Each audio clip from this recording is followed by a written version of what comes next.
ایک شخص تمہارے امام ششم کے سامنے بیٹھا ہے، مولا میں بڑا پریشان ہوں کہ کہیں میں گنہگار نہ ہو گیا ہوں۔ مولا نے فرمایا وہ کیسے؟ فرزند رسول میں نے منت مانی تھی کہ اگر اللہ نے مجھے بیٹا دیا تو میں اس کا نام محمد رکھوں گا، اور میری بیوی ذرا ملنگ مزاج کی ہے، بیٹا ہو گیا ہے، میں 2 دن لڑتا رہا ہوں اس سے کہ میں نے نام محمد رکھنا ہے کیونکہ میری منت یہی ہے، چونکہ وہ ملنگنی قسم کی ہے نا مولا، اس نے کہا نہیں میں نے تو اس کا نام علی رکھنا ہے۔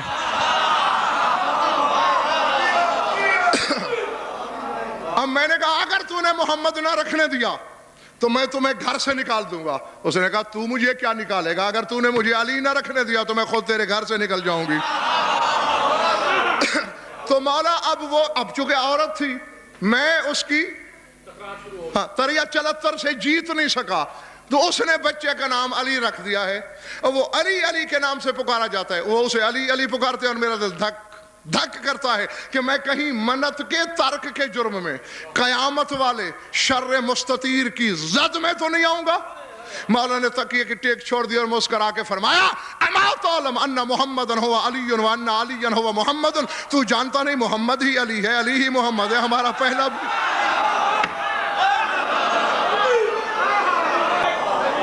سمجھ میں آ رہی بات؟ فرمایا ہم 14 میں سے کسی کا نام رکھ دے تیری منت ادا ہو گئی، کیونکہ ہمارا پہلا بھی محمد، ہمارا آخری بھی محمد، ہمارا درمیان والا محمد، ہمارے سارے محمد۔ لِأَنَّا نورنا واحد وعلمنا واحد وفضلنا واحد وکلنا واحد، ہمارا علم ایک، ہمارا نور ایک، ہماری فضیلت ایک، ہم سارے ایک۔ تو اس کی روشنی میں اب اگر کربلا کی منت بھی مان لی جائے کہ میں وہاں دفن کروں گا، نہیں پہنچا جا سکا وہاں، تو ان 14 میں سے جس کی دھرتی مل جائے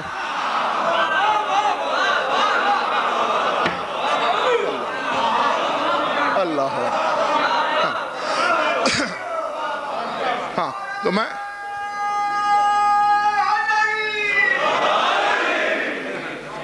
لکھ کر دینے کو تیار ہوں کہ آپ سے کوئی مواخذہ نہیں کیا جائے گا، کچھ نہیں پوچھا جائے گا۔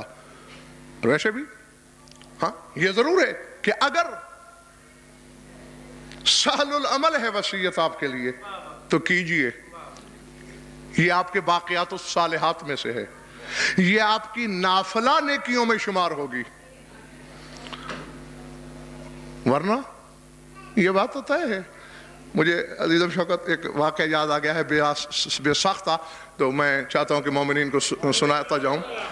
نواب سراج الدولہ کا زمانہ تھا، ایک سید زادے نے کسی عالم سے سنا اس دور میں کہ جو بندہ کربلا دفن ہو جائے تو اس کی قبر میں نکیرین نہیں آتے۔ کہنے لگا بھیا میں تو ہوں گناہگار، میں تو نکیرین کی دہشت کا سامنا نہیں کر سکتا۔ بس ماں سے کہا کہ میں تو جا رہا ہوں کربلا اور وہیں جا کے مروں گا، ظاہر ہے جب وہیں مر جاؤں گا تو دفن بھی تو کربلا میں وہیں کوئی گاڑ دیں گے مجھے، تو میں کم از کم نکیرین کے سوال و جواب سے تو بچ جاؤں گا۔ ماں بیچاری بہت روئی پیٹی سٹ پڑے، نہیں بس جبرنگ چل پڑا۔ جس دن وہ پہنچا، سرکار نے اس وقت کے اپنے خدام کو عالم رویا میں حکم دیا کہ میرا ایک مہمان آ رہا ہے جو میری نسل سے ہے، فلاں فلاں اس کا نام ہے، بنگال کی سرزمین سے چلا ہے، اور فلاں وقت میں فلاں دروازے سے میرے حرم میں داخل ہوگا، تم نے ایسا کرنا ہے، اس کو کھانا وانا دینا ہے، اور رات کو جب میرے حرم بند کرو بس شمعدان وغیرہ تم جلا کے اسے بند کر کے چلے جانا، اسے میرے روضہ سے باہر نہیں نکالنا۔ تھک گئے تو چھوڑ دوں؟ ٹھیک ہے مولا ایسے ہی کریں گے۔ ہاں تو میں کیا تحصیل حاصل کا شکار نہ ہوں، ایسا ہی ہوا۔ بھئی مولا کا حکم ہے تمہیں، ہم نے یہی بند کر کے جانا ہے۔ بیٹھا ہے اکیلا، اور چونکہ ایک زمانے کی بات ہے، اس وقت یہ بجلیاں تو تھی نہیں، تھوڑی سی روشنی ہے، کچھ گھبرا بھی رہا ہے، جی دہل بھی رہا ہے۔ اچانک آہٹیں ابھری، کیا دیکھتا ہے؟ مولا کے حرم کی دیواریں تو دیکھی ہیں نا، ان کی اونچائی ہر زمانے میں یہی رہی ہے۔ مولا کے حرم کی دیواروں سے اونٹ ایسے اتر رہے ہیں جیسے دیوار سے مکوڑے اترتے ہیں۔ ہکا بکا ششدر حیران پریشان ہے اونٹ جیسا جانور. نہیں جی مکوڑا تو ایک تو وزنی نہیں ہوتا, پھر اس کی ٹانگیں ہوتی, وہ چشمہ کر کے اترتا ہے. یہ کس طرح اتر رہے ہیں؟ اور خالی بھی نہیں اتر رہے, لدے ہوئے. ہر اونٹ پہ 2 صندوق. کچھ لوگ ہیں صندوق وہاں اتارے واپس گئے, تھوڑی دیر کے بعد اور قطار آ گئی, پھر صندوق اتارے واپس چلے گئے.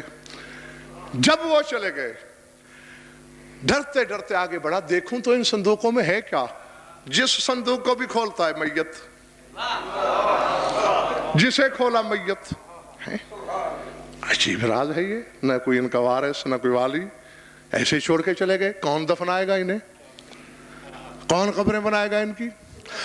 واپس جا کے سرکار کے قدموں کی طرف بیٹھا, جبر مشیت کے تحت آنکھ لگی. عالم رویا میں سرکار نے فرمایا بچے دیکھ لیا, یہ ہم نے قانون توڑ کر تمہیں دکھایا. عالم اعلیٰ کے عالم ملکوت کی چیزوں پر عالم دنیا والے کی نظر جا نہیں سکتی. ہم نے اپنے قانون میں ترمیم کی صرف تمہارے لیے. یہ دیکھا ہے, یہ ہمارے حبدار ہیں, کوئی کسی ملک کا ہے, کوئی کسی ملک کا ہے, کوئی کسی شہر کا ہے, کوئی کسی شہر کا ہے. کسی نے وصیت کی ہے کربلا کی, کسی نے نہیں کی, کسی کو موقع ہی نہیں مل سکا.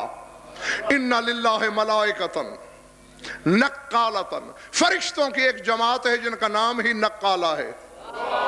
ینقلون الموتى, ان کی ڈیوٹی ہی قدرت سے یہی لگی ہوئی ہے. ہمارا حبدار چاہے کفر قدے میں مر جائے, ہم اسے کربلا منگا لیتے ہیں.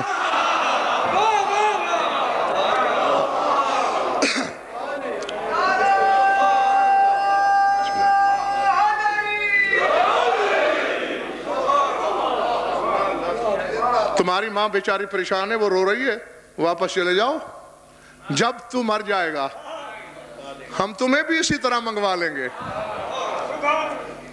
اور ہاں دیکھو, بنگال جانا, سراج الدولہ کے دربار میں چلے جانا. اب کیا نصیب ہے شوکت اس بندے کا. فرمایا سراج الدولہ سے ہمارا سلام کہنا, اور اسے کہنا کہ ہم نے یہ حکم دیا ہے کہ فلاں جاگیر تمہیں دے دی جائے.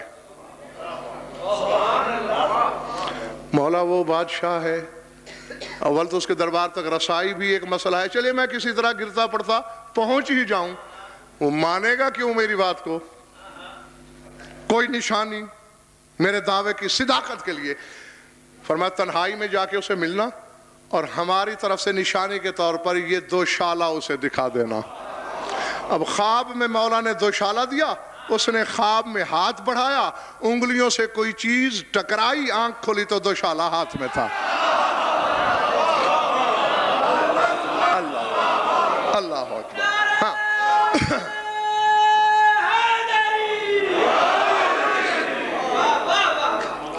تک تو نہیں گئے دوست.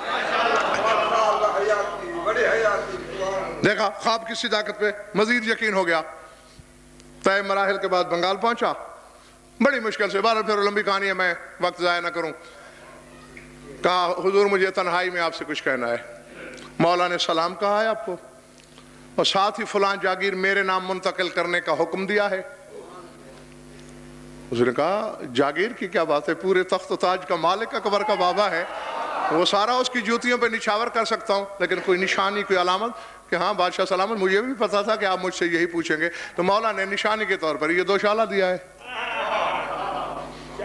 سراج الدولہ نے تالی بجائی. اس نے کہا 2 ننگی تلواروں والے اس سید زادے کو اپنی نگرانی میں رکھو. توہین نہیں کرنی, تلخ بات بھی نہیں کرنی, اونچی سانس بھی نہیں لینی, میری واپسی تک بس یہ زیر نگاہ ہے. وزیر حیران پریشان, بادشاہ سلامت وہ کیوں؟ ابھی تم ہاتھ چوم رہے تھے کہ مولا کے سلام لایا تلواروں کے پہرے میں. کہنے لگا وہ اس لیے کہ یہ 2 شالہ میں نے اپنی بہن کے میت پہ ڈالا تھا جسے میں نے بنگال میں دفنایا.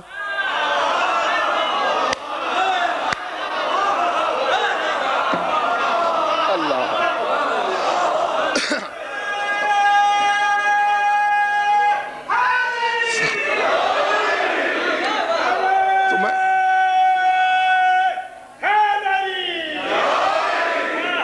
تو میں یہی تصدیق کرنا چاہتا ہوں قبر کشائی کرنے کے بعد، یا تو یہ کفن چور ہے یا پھر اپنے وقت کا بہت بڑا مقبول بارگاہ ہے۔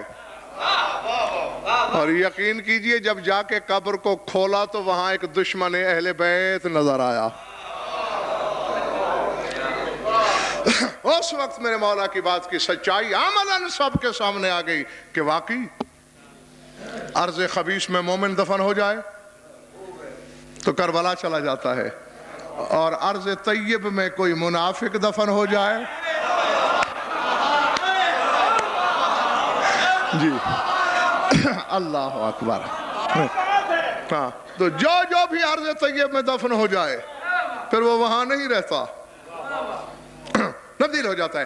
تو مطلب یہ ہے کہ آپ کو دونوں صورتیں میں نے بتا دیں، نہیں کربلا ہو سکتے، حکومت کی طرف سے اجازت نہیں ملتی ہے، یا مصارف اتنے ہیں جو آپ کی قوت برداشت سے باہر ہیں، کسی معصوم کی ذریعہ تک اگر آپ کی رسائی ہے تو یوں سمجھ لیں کہ آپ اپنی منت سے، وصیت سے، حکم سے عہدہ برا ہو گئے۔ اور جو ایسا نہیں بھی کر سکتے انہیں اس لیے نہیں گھبرانا چاہیے، یا جو وصیت نہیں کرتے اس ڈر کے مارے کہ جی ہماری جائیداد تو ہی نہیں، ہمارے وارث تو اپنی روٹی بڑی مشکل سے پوری کرتے ہیں، تو ہمیں کربلا یا مشہد یا سامرہ کس طرح لے جائیں گے۔ بس اس یقین پہ تم مر جانا کہ ہم نے 14 کی ذات میں شک نہیں کیا۔